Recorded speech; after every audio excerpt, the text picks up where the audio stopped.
कैली हाइड्रियोडिकम या कैली आयोड होम्योपैथिक औषधि कॉम्पैरेटिव मेटेरिया मेडिका अध्याय 537 538 डॉक्टर नारायण चंद्र घोष भाग 1 आयोडाइड ऑफ पोटास।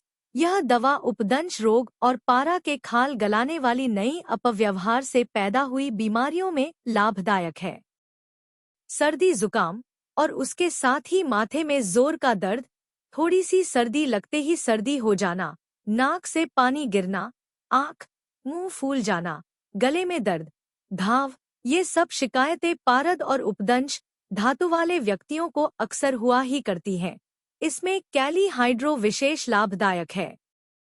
पारा के अपव्यवहार की वजह से मुंह, गले या मसूड़े में घाव, जरासे में मसूड़े से खून निकलने लगना इत्यादि लक्षणों में कैली हाइड्रो ज्यादा फायदा करती है।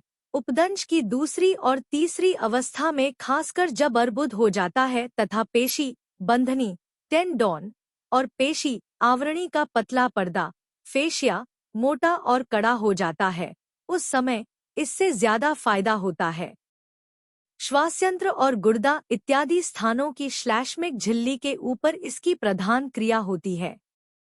ग्रंथियों पर भी यह हिपर और मर्क्यूरियस की तरह क्रिया प्रकट करती है। नया जुकाम पारा विष से दूषित धातु। इस धातु वाले को थोड़ी सी सर्दी लगते ही नाक से पानी गिरने लगता है, आँखों फुला फूला दिखाई देता है, आँख से पानी गिरता है, कभी जाड़ा और कभी गर्मी मालूम होती है, मुंह और गले में घाव, ये सब कैली हाइड्रो के लक्षण हैं। श्वास यंत्र की बीमारी। श्वास यंत्र पर भी इस दवा की अच्छी क्रिया होती है। बहुत सर्दी लगकर खांसी हो जाए और वह खांसी बहुत दिनों तक बनी रहे, निमोनिया आराम हो जाने के बाद किसी तरह भी खांसी न छूटे, तो कैली हाइड्रो फायदा करती, यहाँ तक कि यक्ष्मा के लक्षण भी दिखाई दे तो है। खांसी में श्लेष्मा कलेजे के निचले अंश से निकलता है। खांसने के समय दोनों कंधों के बीच में दर्द मालूम होता है। खांसने पर जो बलगम निकलता है वह गाढ़ा और परिमाण में बहुत ज्यादा होता है। रोगी बहुत कमजोर हो जाता है। बहुत ज्यादा परिमाण में गाढ़ा बलगम निकलने पर कैली हाइड्रो की तरह सैंगुनेरिया और स्टेनम भी लाभदायक है, परंतु उनमें प्रभेद यह है कि सैंगुनेरिया के बलगम में बहुत बदबू रहती है, यहाँ तक कि उससे रोगी को स्वयं ही घृणा होने लगती है, और स्टेनम के बलगम का स्वाद मीठा होता है और कैली हाइड्रो का बलगम नमकीन होता है। कैली हाइड्रो और स्टेनम के बलगम का रंग भी हरी आभा लिए रहता है और कभी कभी कैली हाइड्रो का बलगम थूक या साबुन के फेन जैसा बुलबुलेदार भी होता है। गाढ़ा और हरे रंग का बलगम निकले तो डॉक्टर नैश का कहना है पहले कैली हाइड्रो का प्रयोग करना चाहिए। पल्सेटिला में भी गाढ़ा और हरे रंग का बलगम होता है, पर उसका स्वाद तीता होता है।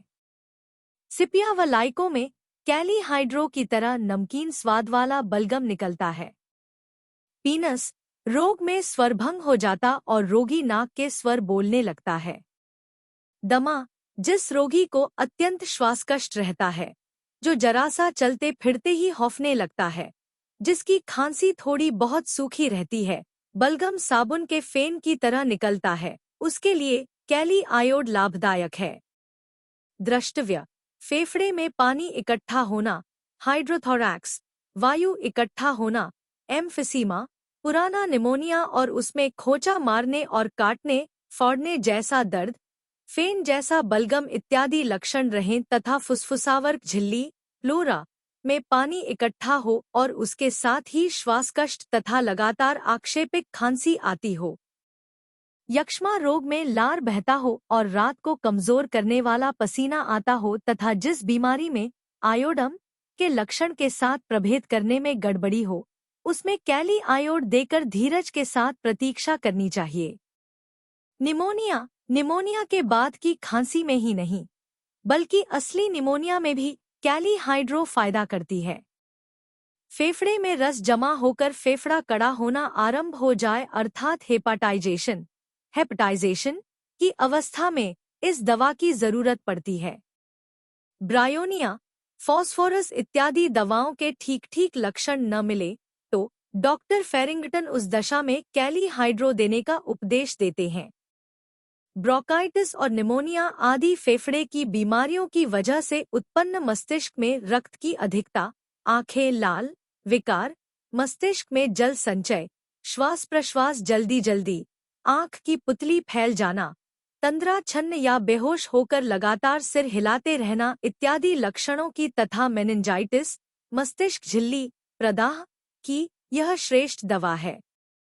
ऊपर लिखे कितने ही लक्षण अर्थात मस्तिष्क में रक्त की अधिकता, आंखें लाल, आंख की पुतली फैली इत्यादि बेलेडोना में भी हैं, किंतु बेलेडोना में फेफड़े का ठोस सॉलिड होना या हेपाटाइजेशन का लक्षण नहीं है, लिहाजा अगर वहां भूल से बेलेडोना का प्रयोग हो जाए और मस्तिष्क का जल संचय एफ्यूजन आराम न हो तो रोगी की मृत्यु ही समझिए।